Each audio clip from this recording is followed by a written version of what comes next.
A comissão especial que cuida do orçamento, presidida pelo honorável senador Moca, aprovou o orçamento.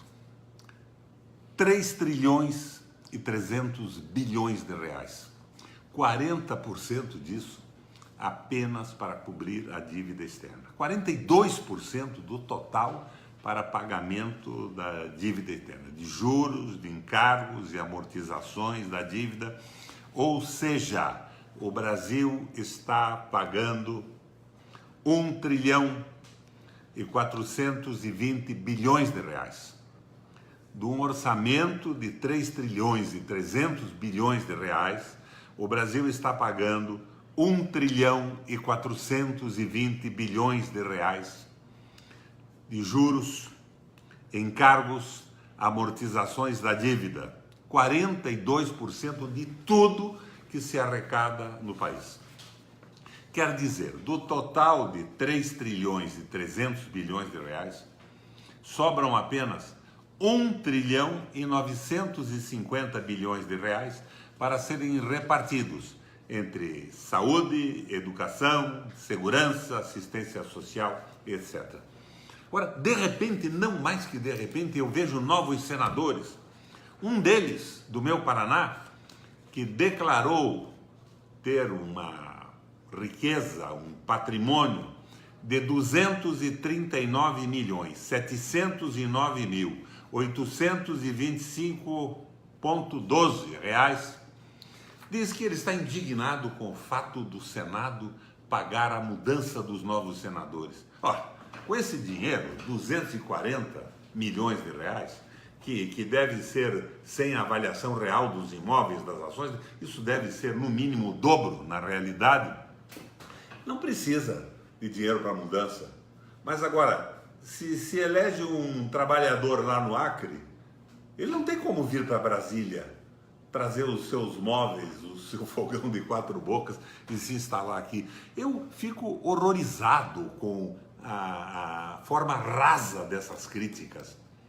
Nós estamos pagando 1 trilhão e 420 bilhões de reais de juros, amortizações da dívida externa, que é fixada por um banco central na mão dos banqueiros, dos credores. E um senador que faz parte do 1% dos mais ricos do Brasil, deve fazer parte do 0,1% dos mais ricos do Brasil, vem com essa conversa mole. Na campanha ele dizia, vamos diminuir o Estado. Minha gente, tem coisas mais importantes acontecendo no Brasil. Esta visão rasa como um pires me assombra, me assusta. O que é que eles vêm fazer em Brasília com essa conversa mole, os milionários? E a venda da Embraer? A Embraer era um orgulho nosso. Quando um brasileiro viajava no leste europeu, de repente pegava um avião, entrava num avião daquele da Embraer, feito no Brasil, tecnologia nossa. Uma empresa desenvolvida pela aeronáutica, pelo governo, vendida para a Boeing, nenhuma crítica. O valor dos juros, nenhuma crítica. A conversa de independência do Banco Central, nenhuma crítica. Venda de terras brasileiras, nenhuma crítica.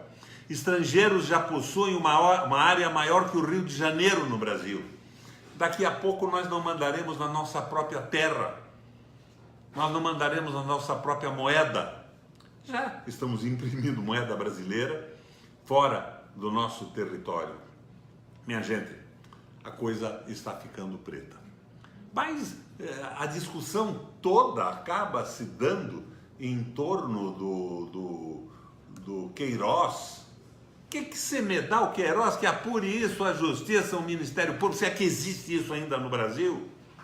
Eu estou preocupado com o fim do projeto nacional, com o fim da nossa evolução civilizatória, mas fundamentalmente com a economia. Esse Paulo Guedes, um liberal absoluto, eu quero supor até que ele acredita nisso, mas isso não existe.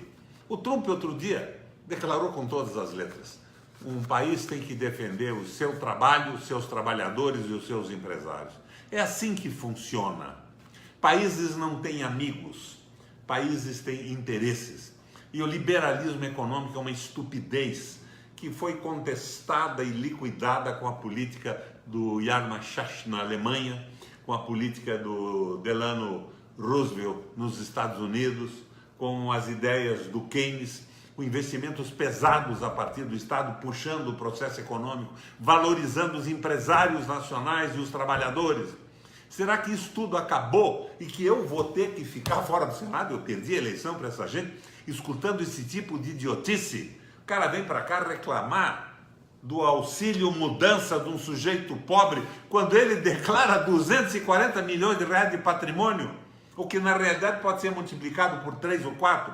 Minha gente, que merda que está a situação política do nosso Brasil. Mas vamos à luta. Não vamos sair do espaço que nós temos. Contem comigo sempre aqui no Facebook. Um abração, minha gente. Entendam que nós parece que num momento de crise, de falta de inteligência, negamos a verdadeira política construtiva e trouxemos nécios para o Congresso Nacional, para o Executivo Federal e para o Senado da República. Valeu, minha gente. Valeu.